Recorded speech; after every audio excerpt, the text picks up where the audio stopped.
ರಾಮನಗರ ಜಿಲ್ಲೆ ನಮ್ಮ ತಂದೆಯವರ ಕರ್ಮಭೂಮಿ.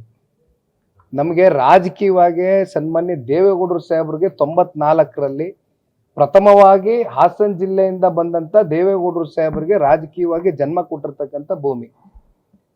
ರಾಮನಗರದಲ್ಲಿ ನನ್ನನ್ನೇ ನಂಬ್ಕೊಂಡಿರ್ತಕ್ಕಂಥ ಕಾರ್ಯಕರ್ತರಿದ್ದಾರೆ, ಮುಖಂಡರಿದ್ದಾರೆ, ಒಂದು ವರ್ಗ ಇದೆ, ಜೊತೆಯಲ್ಲಿ ನಮ್ಮನ್ನ ಪ್ರೀತಿಸ್ತಕ್ಕಂಥ ಜನ ಇದ್ದಾರೆ ಜಿಲ್ಲೆನಲ್ಲಿ.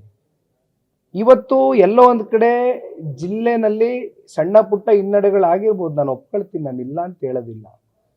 ಆದರೆ ಈ ಹಿಂದೆ ಕಳೆದ 4 ಚುನಾವಣೆಗಳನ್ನು ನೀವು ಗಮನಿಸ್ಕೊಂಡು ಬರೋದಾದ್ರೆ ಯಾವ ಸಂದರ್ಭದಲ್ಲಿನೂ ಕೂಡ ನಮ್ಮ ಜಿಲ್ಲೆಯ ಜನ ನಮ್ಮ ಕೈಯನ್ನ ಬಿಟ್ಟಿಲ್ಲ.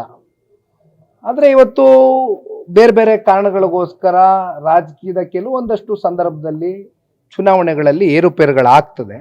ಆದರೆ ಇವೆಲ್ಲವನ್ನು ಕೂಡ ಸಮಚಿತ್ತವಾಗಿ ಸಮತೋಲನವಾಗಿ ನಾವು ತೆಗೆದುಕೊಂಡು ಹೋಗಿ ಮುಂದಿನ ದಿನಗಳ ಲೆಕ್ಕ ನಾವು ದುಡಿದಿದ್ದೇವೆ, ಕೆಲಸ ಮಾಡಿದ್ದೇವೆ, ಸರ್ವಿಸ್ ಕೊಟ್ಟಿದ್ದೇವೆ, ಜಿಲ್ಲೆಯ ಜನತೆಯ ಸರ್ವಾಂಗೀಣ ಅಭಿವೃದ್ಧಿಗೆ ಶ್ರಮಿಸಿದ್ದಾರೆ ದೇವೇಗೌಡರ ಕುಟುಂಬ. ಹಾಗಾಗಿ ನಾನು ಆ ಜಿಲ್ಲೆನ ಬಿಟ್ಟು ಹೋಗ್ತಕ್ಕಂಥ ಪ್ರಶ್ನೆ ಇಲ್ಲ.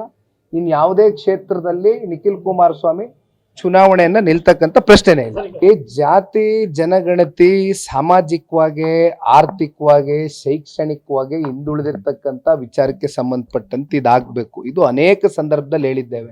ಈಗ ಇದನ್ನ ನೀವು ರಾಜಕೀಯದ ಉದ್ದೇಶಕ್ಕೋಸ್ಕರ ಇದನ್ನ ನೀವೇನಾದ್ರೂ ಮಾಡಕ್ ಹೊರಟಿದ್ರೆ, ಯಾಕೆಂದ್ರೆ ಮೇಲ್ನೋಟಕ್ಕೆ ಅದೇ ಕಾಣ್ತಾ ಇರೋದು.